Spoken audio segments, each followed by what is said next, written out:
7 minutes past 7's the time. Good to have you tuned in. So it's been 2 years in the making. It's funded entirely by donations, and it's all about the Beast of Bolsover, the nature of the beast. Focuses on our longest serving MP, Dennis Skinner. Claims to show a more personal side to the beast. Actually, he had a different name suggestion for it. I've been talking to the film's director, Dan Draper, and its editor, Christie Allanson, who've both given all their time and efforts for free. We interviewed Dennis Skinner for a previous project that we did, and he's just such a character. We thought, why not approach him and see if we can do a documentary about him? And very nicely, he said that we could. So was it honestly as easy as that? Because some people find him, shall we say, a little bit challenging. It's a nonsense. We have to get this out of our system. Yeah, I think it's because he rang the director, Dan. He rang him and they spoke for about an hour. And I think he was probably vetting Dan out to see what he was like. And I think in the end they kind of clicked and he agreed that we could do it on us. He did kind of check us out first.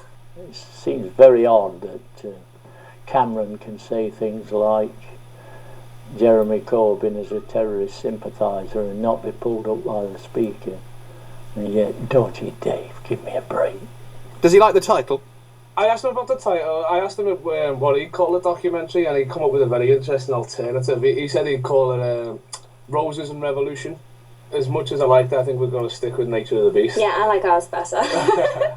I mean, yeah, he may not be the first to shout the Beast of Bolsover moniker, but of course it's what so many people are familiar with.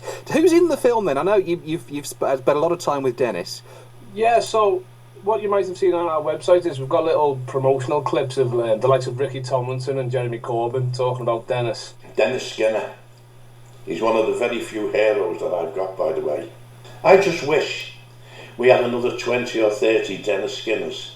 Dennis is a legend in every conceivable way. Proud to know Dennis and proud to call him a friend. In the film itself, we've just wanted to keep it as basic and honest as we can to sort of reflect Dennis's personality, if you like. So the only other interviewees in the film are Dennis's 4 brothers and a handful of his constituents. What did you want to achieve from it? For people to learn something about Dennis, just to celebrate him, to archive his legacy, what? A mixture of those things, really. I mean, obviously a lot of people are a fan of him because of his unique style, and we did want to, obviously show that because we think it's very entertaining. Nye Bevan said, we're going to build a National Health Service, and I'm certain that Stafford Cripps said to him, where the hell do you think the money... Well, he wouldn't say it just like that. Where's the money going to come from, Nye? He says, we're going to borrow it. But there is a lot more to him than that, and maybe people have read his book, they might know, but, he loves nature and he loves sport, and basically we wanted to show that there is more to him than just, standing and pointing and yelling at the Tories. That's interesting, isn't it? I mean, Dan, do you think people who are mainly familiar with Dennis, I don't know, shouting Dodgy Dave across the House of Commons will be surprised by those other aspects to Dennis Skinner?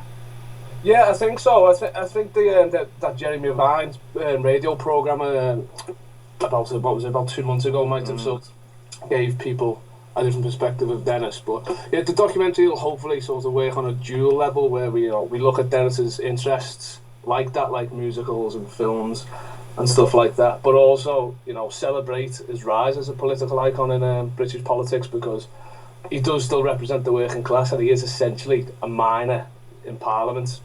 I don't know about you. I'm really interested to see what they've produced there. Christie Allanson and Dan Draper, the director of The Nature of the Beast. There's some clips in there, of course, of Dennis himself, as well as Ricky Tomlinson and Jeremy Corbyn. If you want to have a little look up more about it, they've got a website. It's something like dennisskinnerfilm.co.uk or something.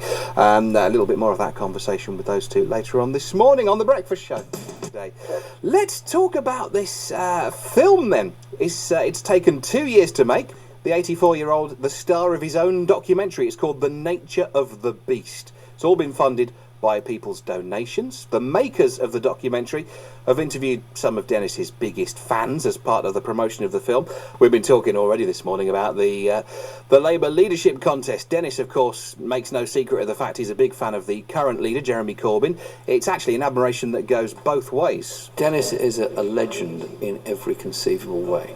Dennis came into Parliament in 1970 as a coal miner, and all his life he's been a coal miner. And I was with Dennis all through the miners' strike, picket lines, meetings and demonstrations, raising stuff in Parliament, and the defeat of the miners' strike. Dennis took it personally. He shouldn't have done, because nobody could have done more to support the miners than Dennis Skinner. But he's there, that authentic working class voice in Parliament, unchanged, unbowed, uncorrupted. Proud to know Dennis and proud to call him a friend. So, this film, The Nature of the Beast. I've been talking to the editor of the film, Christie Allanson, and Dan Draper, who's its director. Dan says the film will appeal to everyone. It's not just a thing for left-wingers. I think it's a film for sort of anyone who's interested in politics, or really just, it's an honest depiction of just a normal man, effectively, who happens to be in politics. And I think that's the beauty of our film and the beauty of the man. Yeah, if you can appreciate just someone who has committed his entire life to just this one cause, I think you can appreciate the documentary, even if you don't appreciate his politics. Has Dennis seen the finished film? No, not yet, no. What do you think he'll say about it? Hopefully he'll like it, you know. He's very, he said repeatedly, there's no such thing as perfection. There's no such thing as a perfect politician, either himself. So I think, honestly, he'd watch it and not... What's the word? He'll probably find fault with himself in some way now, because he's a great orator, but he's never ever satisfied with what he says. So, so we probably won't be satisfied with this. Yeah, so I thought he might pick a few holes in the film, maybe, but yeah. That's what he's like. Yeah. And just finally, if we've got people's interest piqued, where are people going to be able to see it, do you know? To see the actual finished film, we're not sure yet, obviously, because we have to pay for this footage. We're really hoping that it might have a small cinema release, and then be available on DVD and be available for download. Yeah, watch this space. We'll let you know what we find out. They did point out to me as well that, look, if you are somebody who feels you want to contribute to the funding of that film, then they got this scheme where you get a copy of it in return for giving you your cash towards it. And look forward to seeing it in full. Been funded entirely by donations. If you want to go Google it, Dennis Skinner Film is something like the website. 12 minutes past 8 in the morning is the time now.